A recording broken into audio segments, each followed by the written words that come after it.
Bienvenidos a este programa especial de documentales, donde les mostraremos las tres caras de un problema real: la adicción a los videojuegos. El negocio de los videojuegos genera cada año en el mundo 90.000 millones de dólares. Lo asegura Newzoo.com, un grupo que recopila información sobre el tema y que precisa además que cada año en el mundo se dedican 1.000 millones de horas a los videojuegos.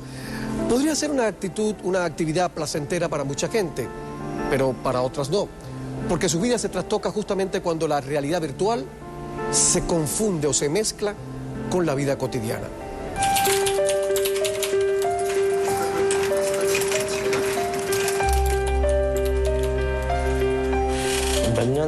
Llevo 19 horas jugando. Siento que este juego me absorbe. En cuanto me alejo, me vuelve a absorber.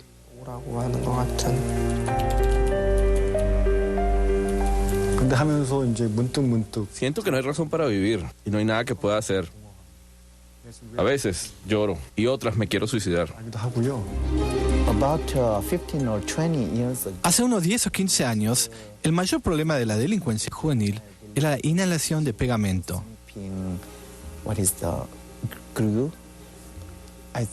Pienso que la adicción a Internet se ha convertido en el mayor problema en Corea, en comparación con otros países. Imagino que los juegos aparecen mientras veo las noticias. Incluso imagino ver juegos populares cuando camino. Si me obligan a dejar los juegos repentinamente, no creo que lo pueda hacer.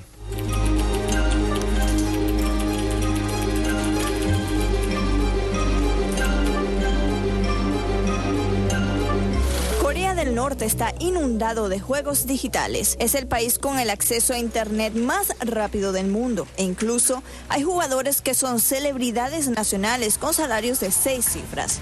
Al mismo tiempo que el juego profesional cobra fuerza, también lo hace la adicción a los videojuegos. Uno de los casos extremos: en el 2010, una pareja surcoreana fue condenada por matar de hambre a su bebé mientras se pasaban las horas jugando videojuegos. El problema ha crecido tanto que el gobierno coreano destina millones de dólares a ayudar a los adictos. ¿Cómo se llegó a esto? ¿Y cómo puede recuperarse el país? Corea del Sur busca la respuesta.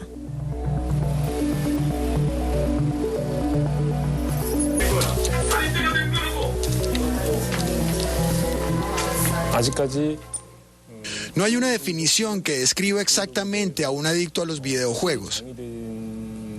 Puede presentar síntomas similares a otras adicciones como el alcohol o las drogas, o puede vincularse con trastornos compulsivos. Por ahora, las opiniones están divididas. El Dr. Dok-hoon y su equipo usan terapias de realidad virtual en 3D para alejar a los adictos de los videojuegos. Es un proceso que se ha usado para tratar a alcohólicos y ahora se aplica a los adictos a los videojuegos.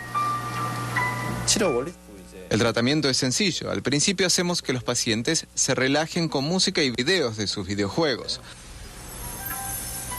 Luego le mostramos un video desagradable para disminuir su deseo y así poder cambiar sus sentimientos hacia los videojuegos. Todo toma unos 30 minutos. Hacemos esto más de 10 veces. Es un enfoque novedoso y todavía no se conoce bien su eficacia para controlar lo que se ha convertido en una epidemia en el país. Pero el gobierno dice que ha disminuido el número de jóvenes adictos en los últimos años. Hay un lado menos oscuro de los videojuegos. En este cuarto, los jóvenes juegan todo el día, entrenando desesperadamente para ser los mejores. En Corea del Sur, los videojuegos son un deporte profesional y estos hombres, ciberatletas. Todos los jugadores entrenan duro, y yo también. Estoy desesperado por ganar. Necesito ganar. Marine King, como se conoce a este joven de 17 años en el mundo de los videojuegos, se graduará de secundaria dentro de un año, pero en vez de vivir con sus padres, vive con su equipo. Se pasa infinidad de horas jugando StarCraft, entrenándose para el World Cyber Games, un importante torneo profesional de videojuegos. Se ha estado preparando desde que comenzó a jugar hace casi 10 años. Cuando lo jugué por primera vez sentí como si hubiese descubierto una nueva alegría en mi vida. Era muy diferente comparado con otros videojuegos que había jugado antes. Podía controlar las unidades y orquestar las escenas de guerra.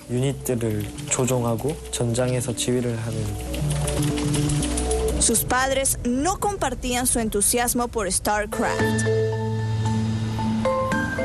Les preocupaba que se volviera un adicto, sumido a un mundo virtual.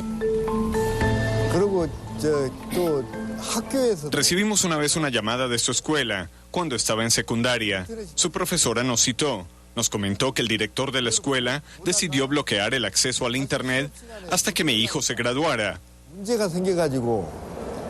porque muchos estudiantes faltaban a clase después del almuerzo para verle jugar.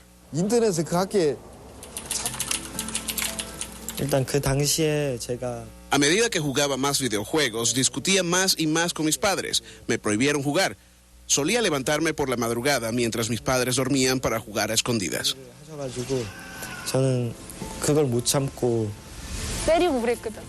Lloro cada vez que pienso en esa época. No quiero imaginar lo doloroso que era para él. Nunca lo escuchamos. Hasta le llegué a golpear para que parara.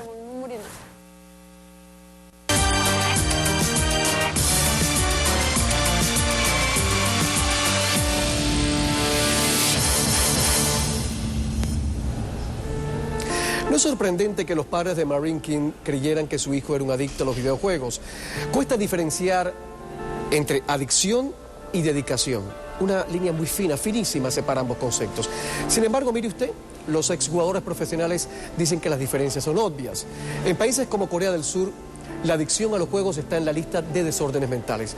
¿Qué les parece si ahora vemos las diferencias entre un jugador profesional de videojuegos y un jugador adicto? No es sorprendente que los padres de Marine King pensaran que era un adicto al principio, pero no conocían el mundo de los videojuegos. Para ellos, su vida estaba entre la adicción y dedicación. Pero los expertos dicen que esa línea es clara. Tesla es jugador profesional y ahora presentador del torneo, trabaja en la actualidad en Corea y dice que las diferencias son obvias. Cualquier persona que trace un paralelo entre deportes electrónicos y la adicción a los juegos creo que se equivoca. Una persona que juega World of Warcraft durante 15 horas y no sale, ni socializa y no se alimenta saludablemente, es una cosa. Una persona que se entrena para un juego de estrategia como el ajedrez y que trata de dar lo mejor de sí para especializarse en ese deporte intelectual, eso es otra cosa.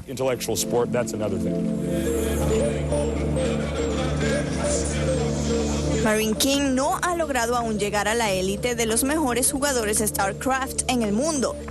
Pero en el 2010 ganó más de $100,000 en torneos y ahora sus padres lo apoyan. Le enviamos un mensaje de texto. Vamos, Marine King, antes de su torneo.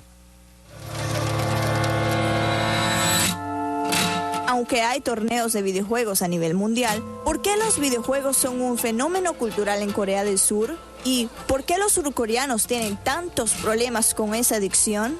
El psicólogo Han Sang-min cree que es porque Corea es una sociedad clasista. In Korean society, people do not feel they have the freedom. En la sociedad coreana, la gente siente que no siente con libertad capacidad para cambiar su rol social y su propia identidad. Si alguien te percibe como un estudiante inferior al promedio, la gente no te trata bien. Pero en el mundo virtual, la gente no se acuerda de tus calificaciones o tu riqueza. Sobre todo los jóvenes, dejan la vida real y se evaden.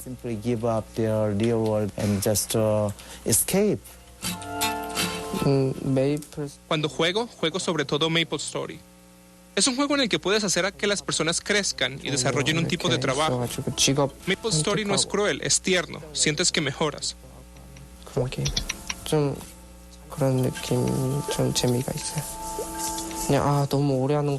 Apago la computadora cada vez que siento que me excedo, pero la enciendo de nuevo. Existen dos tipos de géneros de videojuegos. La mayoría de los juegos a los que la gente dice ser adicta son juegos que por lo general no puedes realmente ganar. No hay un fin.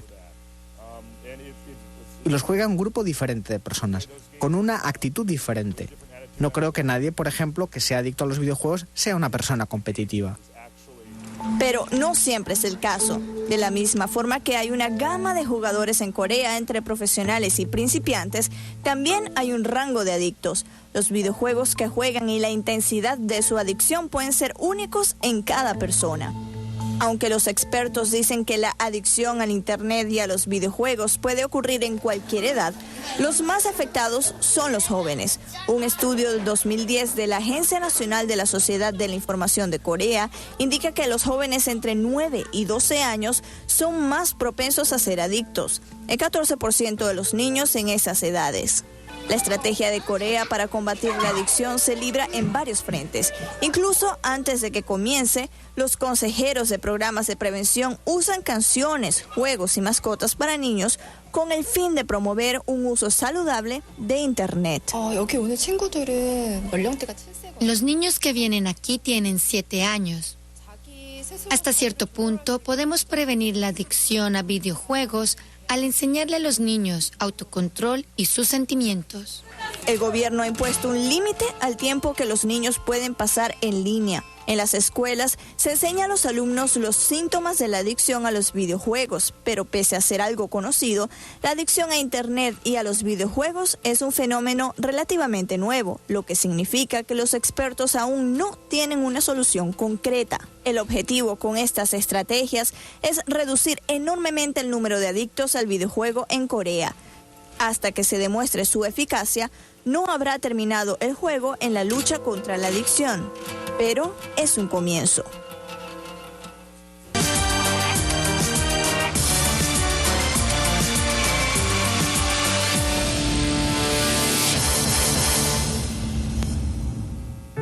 Muchos creen que para convertirse en un auténtico jugador profesional de videojuegos y ganar esos salarios de cientos de miles de dólares al año, basta con estar frente a la computadora 8 o 10 horas al día.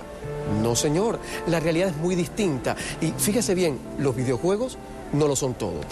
Vamos a presentar ahora a un entrenador profesional que va a explicar el régimen alimenticio y el entrenamiento físico al que se someten estos jugadores profesionales, incluyendo al mejor de Corea.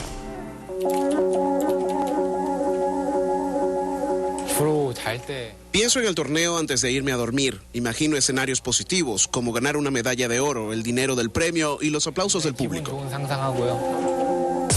A sus 21 años y compitiendo en el evento principal del torneo, todos los ojos están puestos en MVP. Tiene sus propios fanáticos, cientos de miles de dólares en premios y todo gracias a los videojuegos. Es un jugador profesional, uno de los mejores del juego en línea StarCraft 2.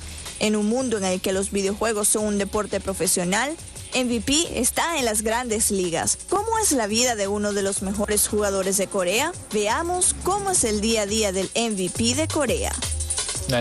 Hola, soy Jun Yong-hin y soy jugador profesional. Te voy a enseñar dónde vivo y dónde entreno. Hay entre 13 a 14 personas entrenando y como ven, todos trabajan duro. Nuestra habitación es acá. La ventaja de los coreanos sobre otros equipos no coreanos es que siempre están juntos. En una casa de entrenamiento de jugadores profesionales hay habitaciones con literas, una cocina y a veces tienen cocineros. Suelen tener 1 o 2 salas grandes llenas de computadoras, donde juegan videojuegos y discuten las estrategias. Eso les da una ventaja.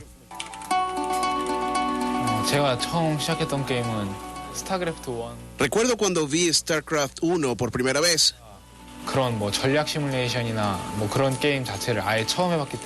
Nunca había visto juegos de estrategia en tiempo real y me enamoré de ellos.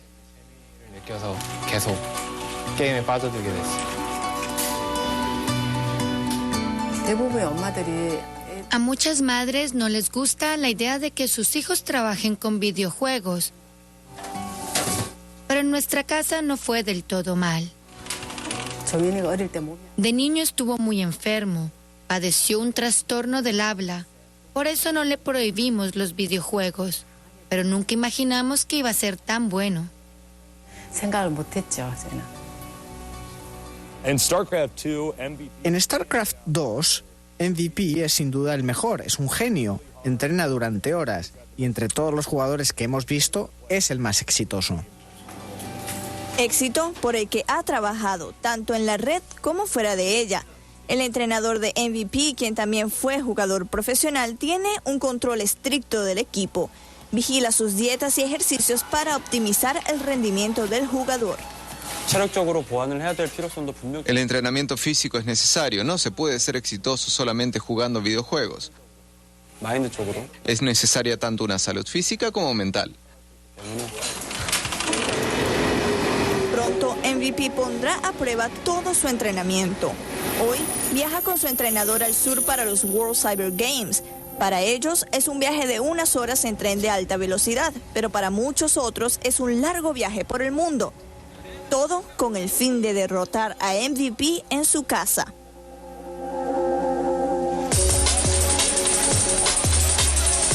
Favorito para ganarlo todo, MVP domina a sus oponentes, determinando rápidamente sus estrategias y atacando con sus propios planes de batalla. En StarCraft, debes pensar rápido para dominar el terreno del juego de guerra en tiempo real. Me gusta emplear la defensa. De esta manera, mis oponentes siempre me atacan primero. Soy muy bueno defendiéndome de sus ataques. Creo que eso es lo que me hace ser el mejor. No solo es bueno, en la actualidad, MVP es el mejor jugador de StarCraft 2 en Corea. En la cuarta y última ronda, todo queda entre dos personas. MVP se enfrentará a Shiwa de China. Como el escenario es tan grande, la audiencia es grande también. Por eso me pongo nervioso, pero me emociono imaginando los aplausos cuando gane.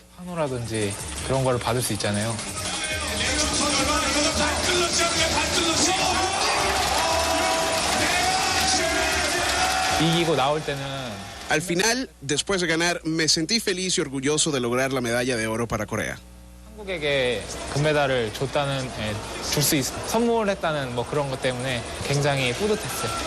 MVP ganó y se llevó el oro para Corea. Pero hay poco tiempo para celebrar porque en pocos días le espera otro torneo.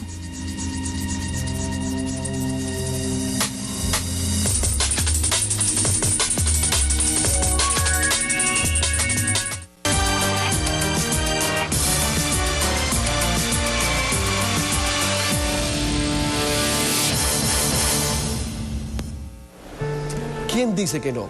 Los videojuegos también funcionan en las escuelas. Vamos a visitar una escuela de Nueva York donde los niños aprenden desde matemática hasta cómo funcionan las cosas a través de los videojuegos. Vamos a ver cómo Quest to Learn está enseñando a los niños del siglo XXI.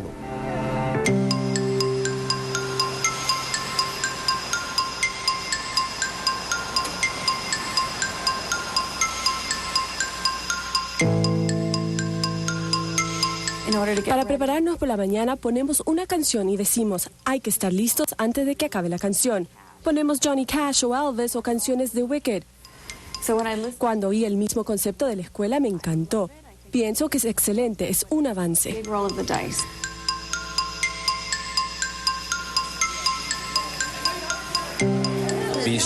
Sean estratégicos en sus jugadas. Tienen todo un tablero para elegir. Mi nombre es Amir Murad y soy profesor en Quest to Learn. Imparto la clase llamada Cómo funcionan las cosas. Es una clase que integra ciencia y matemáticas. Aplicamos esto al funcionamiento de las cosas. Usamos fracciones, decimales, porcentajes, y esto se ve en ambas perspectivas, como algo meramente matemático y como ciencia aplicada en las clases.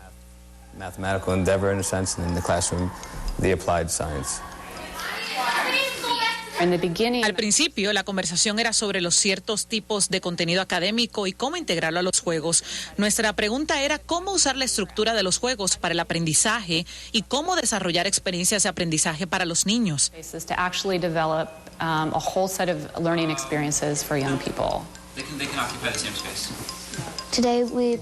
Hoy jugamos a la ciencia, un juego llamado Misterio Métrico. El juego era como Clue, tenías que encontrar unidades métricas y números.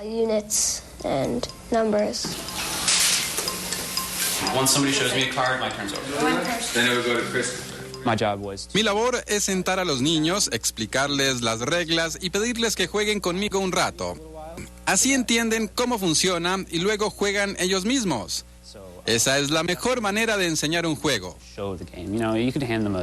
Les puedes dar una hoja con las reglas, pero no las leerán o no las aprenderán como cuando les muestras las partes y su interacción. Esa es la mejor manera de enseñar un juego.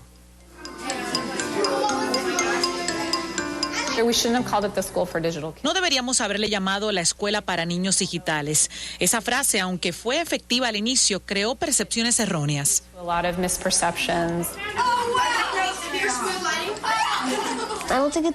No creo que debe llamarse escuela de videojuegos, sino escuela de juegos, porque aprendemos con juegos. Tenemos tecnología y aprendemos a usarla, como en otras escuelas.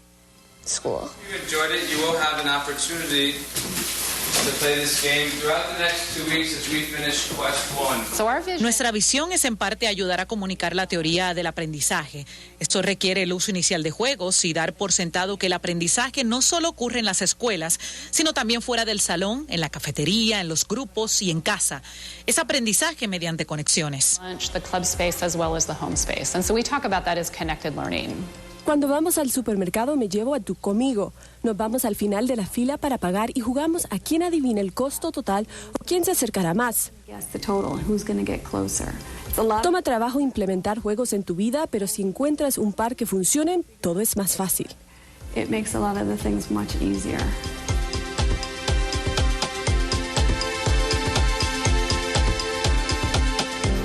Así como también la radio y la televisión en su día revolucionaron nuestras vidas, los videojuegos están dejando su marca en la sociedad contemporánea.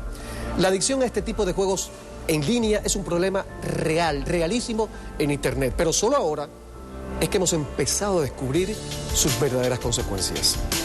Gracias, muchísimas gracias por habernos acompañado en este programa especial de documentales. Soy Camilo Egaña, hasta la próxima.